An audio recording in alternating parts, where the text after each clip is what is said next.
Amado Padre, Dios Todopoderoso, te doy gracias por esta mañana que tú nos regalas en este día, Señor, por este nuevo despertar y por este nuevo día, Señor. Te entregamos este tiempo, Señor, y queremos que tú nos ministres, Padre Santo, con tu palabra. Te lo entregamos en el nombre de Jesús. Amén y amén. Muy buenos días a todos. Estamos saludándoles desde mi tiempo con Dios, devocional que hacemos desde su comunidad cristiana La Roca de Betel. Venimos leyendo el libro de Mateo y vamos a leer hoy el capítulo número 4. Tentación de Jesús. Luego el Espíritu llevó a Jesús al desierto para que allí lo tentara el diablo. Durante 40 días y 40 noches ayunó y después tuvo mucha hambre. En ese tiempo el diablo se le acercó y le dijo: Si eres el Hijo de Dios, di a estas piedras que se conviertan en pan. Jesús le dijo: No, las Escrituras dicen, la gente no vive solo de pan, sino de cada palabra que sale de la boca de Dios.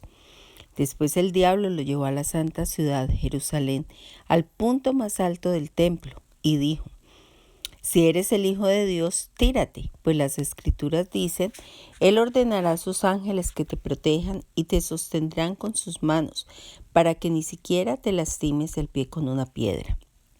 Jesús le respondió: Las Escrituras también dicen, no pondrás a prueba al Señor tu Dios. Luego el diablo lo llevó a la cima de una montaña muy alta y le mostró todos los reinos del mundo y la gloria que hay en ellos. Te daré todo esto, dijo, si te arrodillas y me adoras. Vete de aquí, Satanás, le dijo Jesús, porque las Escrituras dicen, adora al Señor tu Dios y sírvele únicamente a Él. Entonces el diablo se fue y llegaron ángeles a cuidar a Jesús. Comienzo del ministerio de Jesús. Cuando Jesús oyó que habían arrestado a Juan, salió de Judea y regresó a Galilea. Primero fue a Nazaret, luego salió de allí y siguió hasta Capernaum, junto al mar de Galilea, en la región de Zabulón y Neftalí. Así se cumplió lo que Dios dijo por medio del profeta Isaías. En la tierra de Zabulón y Neftalí, junto al mar, más allá del río Jordán, en Galilea, donde viven tantos gentiles, la gente que estaba en la oscuridad ha visto una gran luz, y para aquellos que vivían en la tierra, donde la muerte arroja su sombra, ha brillado una luz. A partir de entonces, Jesús comenzó a predicar: arrepiéntanse de sus pecados y vuelvan a Dios, porque el reino de Dios está cerca. Primeros discípulos. Cierto día, mientras Jesús caminaba por la orilla del mar de Galilea, vio a dos hermanos, a Simón también llamado Pedro y a Andrés, que echaban la red al agua porque vivían de la pesca. Jesús los llamó: vengan, síganme, y yo les enseñaré cómo pescar personas. Y enseguida dejaron las redes y los siguieron. Un poco más adelante, por la orilla, vio a otros dos hermanos, Santiago y Juan, sentados en una barca junto a su padre Zebedeo, reparando las redes. También los llamó para que los siguieran. Ellos, dejando atrás la barca y a su padre, los siguieron de inmediato. Multitudes siguen a Jesús. Jesús viajó por toda la región de Galilea, enseñando en las sinagogas, anunciando la buena noticia del reino y sanando a la gente de toda clase de enfermedades y dolencias. Las noticias acerca de él corrieron y llegaron tan lejos como Siria, y pronto la gente comenzó a llevarle a todo el que estuviera enfermo. Y él los sanaba a todos, cualquiera fuera la enfermedad o el dolor que tuvieran, o si estaban poseídos por demonios o eran epilépticos o paralíticos. Numerosas multitudes lo seguían a todas partes, gente de Galilea, de las 10 ciudades de Jerusalén, de toda Judea y del oriente del río Jordán. Bueno, este es el capítulo 4 del libro de Mateo y habla de la tentación de Jesús. Después de haberse bautizado el Señor y haber identificado con nosotros, haberse identificado como si hubiese sido un pecador, Él fue al bautismo para que se cumplieran las Escrituras. Después el Espíritu Santo lo lleva al desierto y durante 40 días Él ayuna y tiene mucha hambre. Los desiertos allá en Galilea, por allá en el Medio Oriente, son muy secos y de día son muy calurosos y de noche son muy fríos. y el Señor estuvo por 40 noches y 40 días y tuvo mucha hambre. En ese momento el diablo se le acerca y lo tienta y le dice, hombre, si eres el Hijo de Dios, haz que estos panes, de estas piedras se conviertan en panes. El Señor lo que hace es contestarle con la Escritura, con la palabra de Dios.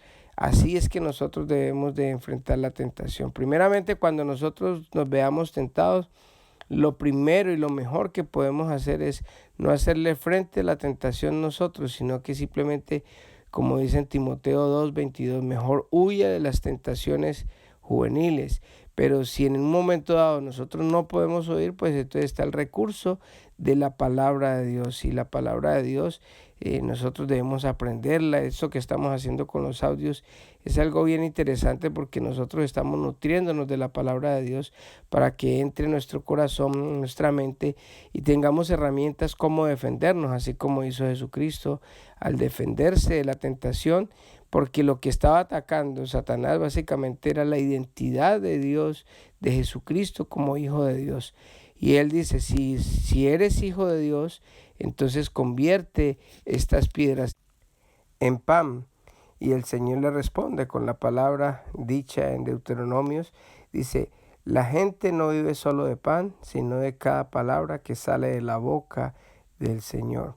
Después, Satanás lo lleva al punto más alto del templo y le dice otra vez y le ataca otra vez su identidad. Si eres Hijo de Dios, tírate, pues las Escrituras dicen que Él ordenará a sus ángeles que te protejan y te sostendrán con sus manos para que ni siquiera te lastimes el pie con una piedra.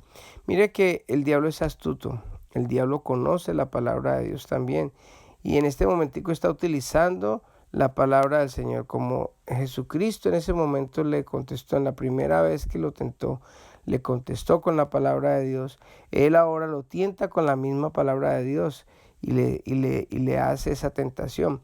Hay que tener mucho cuidado y hay que pedirle mucho discernimiento al Espíritu Santo con la palabra de Dios, porque Satanás la conoce y muchas veces trata de confundirnos y de sacar un texto de la palabra de Dios para hacer un pretexto para nosotros pecar.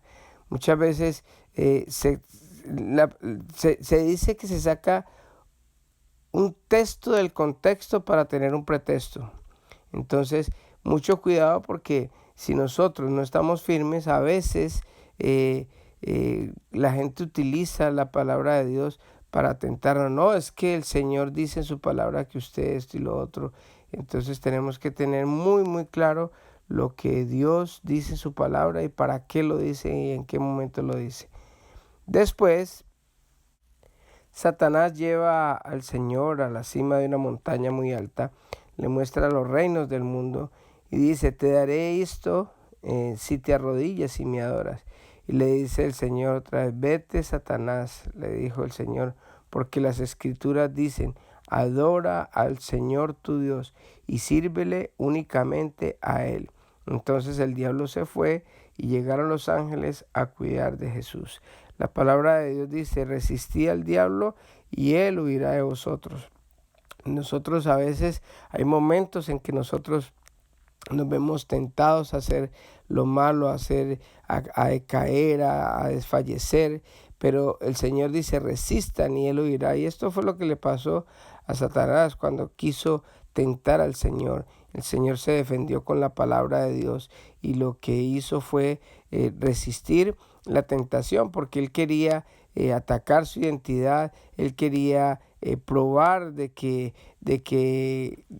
lo que decía Dios sí era verdad. Y lo último fue que atacó con darle fama, prestigio, los reinos del mundo a Jesucristo. Y él tenía y lo podía hacer porque acuérdense que Satanás le había robado la autoridad de todo lo que había en este mundo a Adán cuando Adán peca en el huerto del Edén, porque toda autoridad había sido dada para Adán, para que él fuera gobernara sobre el hombre, gobernara sobre todo. Pero él le entrega el cetro de autoridad, que después Jesucristo en la cruz del Calvario se lo quita a Satanás. Después empieza a hablar acerca del comienzo del ministerio de Jesús. Jesucristo comienza su ministerio precisamente hablando de algo que el mismo Juan el Bautista empezó su ministerio, y es: arrepiéntanse de sus pecados, que el reino de los cielos está cerca. El reino del Señor Jesús es un reino celestial, no es un reino terrenal, y el Dios quiere que nosotros espiritualmente nos arrepintamos de los pecados para poder ganar la salvación a través del sacrificio de Cristo Jesús, para que nosotros podamos otra vez tener el gobierno de los cielos y no el gobierno terrenal. Después viene a hablar de los primeros discípulos y empieza a ver que cuando el Señor viene por la orilla de Galilea, del mar de Galilea, vio a dos hermanos, a Simón, que también se llamaba Pedro, y a Andrés, el hermano de él, que echaba sus redes en el agua, porque ellos vivían de eso, eran pescadores. Y Jesús los llamó y les dijo: vengan, síganme, y les enseñaré cómo pescar personas. Y enseguida dejaron las redes y los siguieron. Mire que este llamado, cuando ellos decidieron seguir al Señor, dice que enseguida dejaron su profesión, dejaron de lo que el sustento, lo que tenían, para seguir al Señor. Dice que más adelante otros dos hermanos, Santiago y Juan, estaban sentados en una barca junto a su padre Zebedeo y reparando las redes, y también los llamó para que lo siguieran. Ellos dejaron atrás la barca y a su padre y lo siguieron de inmediato. Mire que otro llamado, y ellos dejan a su padre, dejan la profesión, o sea, que está diciendo: dejará a familia y a la profesión y todo para seguir al Señor. ¿Qué estamos esperando nosotros para seguir al Señor? ¿Qué tal si el Señor nos llama hoy y Él lo está haciendo a través de su palabra? ¿Para qué? No de pronto para que dejemos todo hacia atrás, sino que pongamos a Dios en primer lugar. O sea, que el reino de los cielos, ¿quién manda? ¿Mi jefe? ¿Quién manda la circunstancia? ¿Manda los problemas? ¿O quién manda en mi vida? ¿El Señor? Entonces eso es lo que quiere el Señor, que dejemos todo, no dejándolo botado, sino simplemente dándole la prioridad al Señor, que yo hago lo que el Señor dice y no lo que dice las demás personas. Por último, dice que las multitudes empiezan a seguirlo, se empieza a extender la fama del Señor por todos lados, y Él está enseñando en las sinagogas y anunciando la buena noticia del reino y sanando a la gente y toda clase de enfermedades y dolencias. O sea, el Señor viene haciendo milagros y predicando precisamente de ese reino, del reino venidero, del reino del Señor, ese reino donde solamente Dios es el que manda y no nosotros. Y ven que el Señor está haciendo muchos milagros y la gente empieza a seguirlo, mucha gente, porque como ven los milagros, muchas veces nosotros estamos detrás de los beneficios del Señor y no del Señor mismo, como debe de ser. Así que este es el capítulo 4. El Señor nos está haciendo un llamado a cada uno de nosotros a que podamos nosotros, primeramente, arrepentirnos de nuestros pecados. Segundo, a seguirlo. Tercero, a dejar que Él sea Rey en nuestras vidas, porque el reino de los cielos ya llegó. El reino de los cielos está en Jesús, y así que Él hoy quiere que nosotros seamos parte de su reino. Y si yo acepté a Jesucristo como Dios y Salvador y hago su voluntad y obedezco lo que está en su palabra, empiezo a ser del reino de los cielos, porque yo puedo haber recibido al Señor, pero no obedecerlo, y no es mi Rey. Si Jesús es tu Rey, así que obedezcámosle y hagamos todo lo que le agrada a Él. Así que vamos a orar en esta hermosa mañana. Amado Rey, yo te doy gracias, papito lindo, por este tiempo que hemos compartido hoy, Señor, por esta palabra que tú nos has dado, Dios, de poder recibirte, Padre Santo, como lo hicieron tus apóstoles inmediatamente, dejando a un lado cualquier cosa que nos impida tener tu presencia. Bendice a toda persona que escucha este audio, Señor, y te entregamos el resto del día. En el nombre de Jesús, amén y amén. Que Dios les bendiga y que tengan un hermoso día.